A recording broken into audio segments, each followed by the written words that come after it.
So hello everyone, welcome to Trishuka. आज हम बात करने वाले हैं एफडी में न्यू टैक्स रूल्स के बारे में। 2025 में जो हमारा बजट पास हुआ है उसके बाद क्या रूल्स आए हैं इससे रिलेटेड। तो हर पर्सन का एक सपना होता है अपनी इनकम को अर्न करना, दूसरा सपना होता है उस इनकम को डबल करना या उस इनकम को इंक्रीज करना। तो हर पर्सन अपनी इनकम को बढ़ाने के लिए बहुत सारे इन्वेस्टमेंट करता है। इन्वेस्टमेंट के लिए उसके पास बहुत सारे ऑप्शंस अवेलेबल हैं, जैसे कि शेयर मार्केट में वो अपने पैसे इन्वेस्ट कर सकता है, या फिर वो अपना रियल स्टेट में पैसे इन्वेस्ट कर सकता है, या फिर कोई भी पर्सन अगर रिस्क फ्री रिटर्न चाहता है तो वो एफडी में अपना पैसा इन्वेस्ट कर सकता है, यानी फिक्स डिपॉजिट। तो आज इस वीडियो में हम वही सब बातें करने वाले हैं कि 2025 का जो बजट पास हुआ है उसके बाद उसमें क्या क्या चेंजेस आए हैं हमारे एफडी के जो टैक्स रूल है उनमें।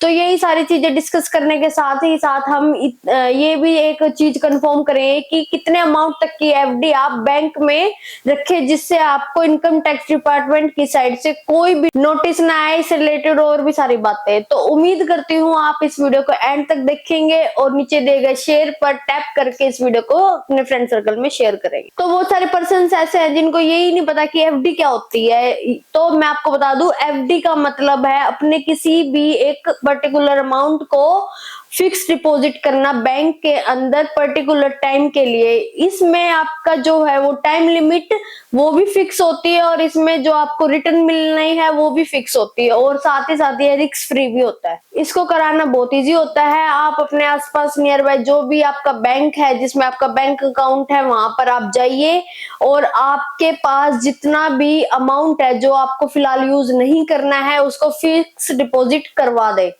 जिससे आपको ज्यादा इंटरेस्ट मिलेगा, क्योंकि सेविंग अकाउंट में आपको कम इंटरेस्ट मिलता है एफडी के मुकाबले। इसी के साथ साथ जो सीनियर सिटीजन होते हैं उनके जो इंटरेस्ट रेट है वो और भी ज्यादा होते हैं नॉर्मल पर्सन से। तो बहुत सारे पर्सन रिस्क फ्री और सिंपल सोर्स ऑफ इनकम चाहते हैं। तो ये तो होगी आपकी एफडी की डेफिनेशन जो मैंने आपको बताया है। इसी के साथ हम एक एग्जांपल लेके मैं आपको एक छोटी सी बात समझाती हूँ।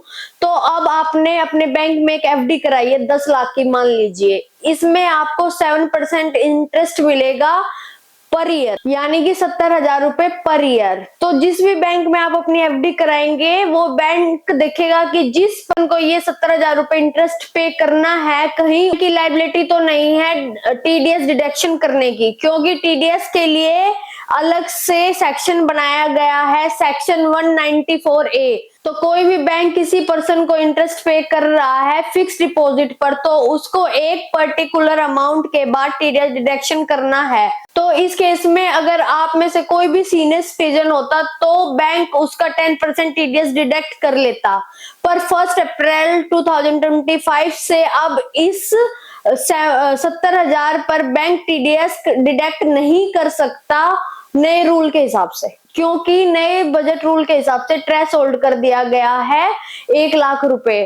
तो इस केस में किसी भी बैंक में अगर आपकी एफडी है और आपको 1 लाख से कम इंटरेस्ट मिल रहा है तो बैंक को साफ साफ ऑर्डर दे दिए गए हैं कि वो आपका टीडीएस डिडक्ट नहीं कर सकते। इसी के साथ साथ जो नॉर्मल पर्सन है जिनकी एज 60 ईयर से कम है उनके लिए ये लिमिट 50,000 रुपीज कर दी गई है। तो मैं अब आपको बताती हूँ कि पहले ये लिमिट कितनी थी और अब इस लिमिट को कितना कर दिया गया है।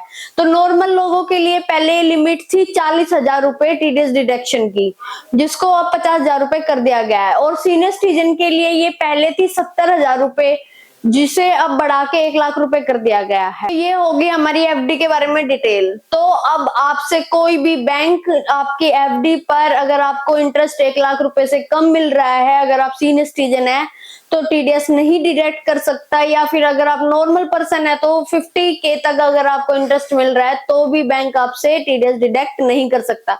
और हाँ, इसी के साथ साथ हर बैंक का अपना रूल होता है, हर बैंक का अपना एक इंटरेस्ट लिमिट होती है, वो हर बैंक के हिसाब से अलग अलग होता है। ये मैंने सिर्फ आपको एक एग्जांपल देके समझाया है। अगर आपको हमारी वीडियो अच्छी लगी हो तो please like share and comment करें। Thank you so much.